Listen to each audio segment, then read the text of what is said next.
What's up, people? This is Nature Girl 30 here, and it is 2 a.m. because I had fell asleep after watching the Big Show match. So, yeah, I had to rewind everything back and watch it again. But that is the greatness of DVD-R because you can watch it whenever you want. So, I have enough for a Survivor Series review. So, here you go. Starting off, John Laurinaitis, and I'm doing his little spiel, talking about how he was there for 10 years and how it was the 25th anniversary of Survivor Series. Honestly, I'm surprised he was even there for 10 years. But moving on for the first match of the night was the U.S. title match with Dolph Ziggler versus John Morrison. It wasn't a bad match, but I really don't think that John Morrison should have been there. I think that Zack Ryder should have been there, especially the fact that it was in his hometown of New York City. So, I mean, and everybody was behind him. The crowd was behind him. I mean, he really would have brought it. And I think he was completely underestimated. So, having John Morrison in there, I mean, it wasn't bad, but I think he shouldn't have been there. I think it should have been Zack Ryder. But moving on from there to the Lumberjill match with for the Divas Championship between Eve and Beth Phoenix.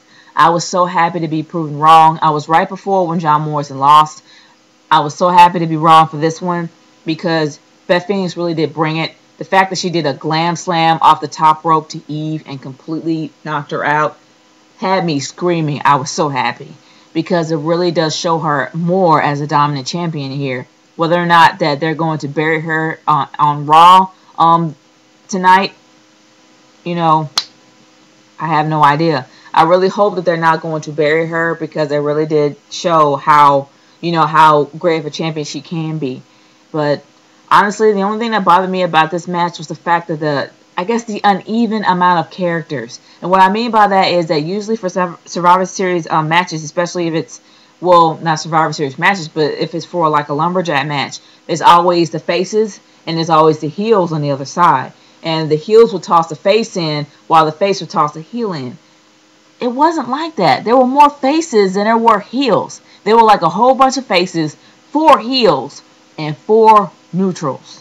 Yes, 4 neutrals. Eva Mendes, Maxine, Tamina, as well as Oksana. Now, I guess it was pretty much Oksana and Maxine's debut, even though they really didn't do anything. They were just sitting there. They were neutral. And the fact that Tamina was a neutral and Rosa Mendez was a neutral, I don't know. I really couldn't decide, like, what's going on here. This is not traditionally a lumberjack match. It's usually like heels and faces, not neutrals. But anyway, I was happy to be proven wrong there. Moving on to a traditional Survivor Series match of the night with Team Barrett versus Team Orton. I was happy to be wrong here because Wade Barrett really does deserve a push. It makes me happy that Wade Barrett ended up winning, and Cody Rhodes also the survivor of the match, which really does make me happy because that actually pushes him as well. But the only thing that bothered me was the fact that this wasn't sold all that great as a Survivor Series match. And what I mean by that is the faces dropped like flies. I'm not talking about the fact that their team was more dominant than they were. I mean the fact that it just looked like it was set up to have Randy Orton look good at the very end.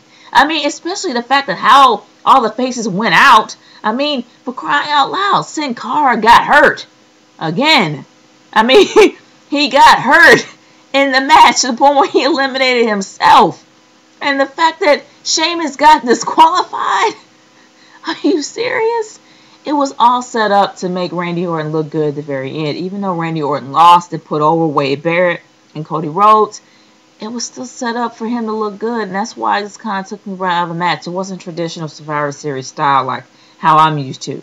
But moving on from there, it was one of the main championship matches of the night, and that was the World Heavyweight Championship with The Big Show versus Mark Henry. I was looking forward to this match for weeks, and I was so disappointed of how slow it was. Oh my gosh, I was so bored watching it that I fell asleep. Who falls asleep watching Survivor Series? If it's to the point where you fall asleep watching Survivor Series, that's bad. That's a bad match.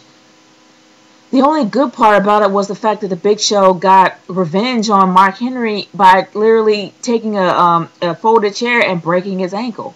That was the only I hate to say positive, but that was the only high point of the match, was the fact that the Big Show got his revenge. But good grief, was it slow. I was so bored that I ended up falling asleep and having to watch the WWE Championship match again because it was that boring. But moving on from there, I honestly do like the WWE Championship match because not only did Alberto Del Rio have his usual personal ring announcer, CM Punk did the same thing, but he brought out none other than the Hall of Famer himself, Howard Finkel, as his personal ring announcer. You could tell how much, how great Howard Finkel felt because it looked like he just couldn't keep back a tear. It was really great to see him come out again because he has definitely the voice of the WWE. So him coming out, announcing CM Punk as well as announcing CM Punk at the very end when he won a championship was really great. But honestly, CM Punk and Alberto Del Rio has absolutely no in-ring chemistry at all. I mean, gosh, it started off like it was like seeing like having a big boulder in your hand and dropping it in water, and it started off being completely I'm not gonna say disoriented, but really not together starting off. But then as it goes on with the ripples and everything, things got a little bit stronger. It started like widening out, having a little bit more pace. And the way you can kind of tell how frustrated CM Punk was and how he put the Anaconda device on Alberto Del Rio, causing him to tap out. You can kind of tell that he kind of wanted it to end. But honestly, there was no in-ring chemistry at all. It really took him a little while to connect. It kind of took me out of the match a little bit, but it kind of brought it back for the very end, bringing me back in the match. So it really wasn't all that bad. But going on to the main event of the night, John Cena and The Rock versus Awesome Truth.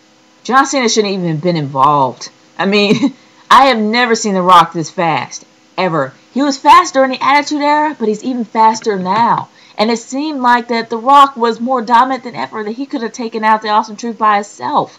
So actually having John Cena there was irrelevant, which is not good for a tag team match. I mean, even though they're gonna be opposites for WrestleMania, and they're going to be opponents for WrestleMania, usually, you will put your personal issues aside and actually have a decent match. Anything involving The Rock, The Rock is going to completely suck all the energy out of the match and put it in himself. Not that I'm hating on The Rock. I like The Rock. And honestly, he brought the flair and the electricity in the match, waking me back up after watching it again. But John Cena shouldn't have been there. He actually did outshine everybody in the entire match.